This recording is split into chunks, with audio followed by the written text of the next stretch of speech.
guest ngayon ay isang artistang babae na talagang nung siya ay tumanggap ng kanyang award sa Metro Manila Film Festival dahil sa pelikulang Himala, nanalo siyang Best Supporting Actress kasi siya yung gumanap na nympha, kung tama ang aking pagkakaalala ng pangalan ng character. At ito ay musical. So, siya ay sumayaw, kumanta, umarte.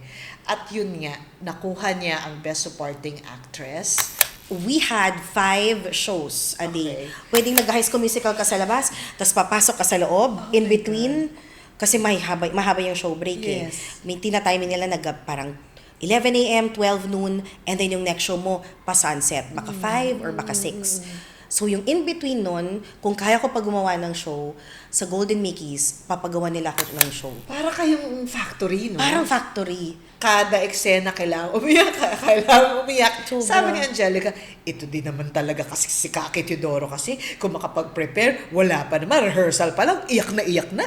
Parang kung makaiyak, parang aagawin yung Urian Trophy niya. Oh my God! Yung iyak mo daw parang hindi maaagaw yung Urian. Kailangan ipakita ko, deserve ko yung Urian.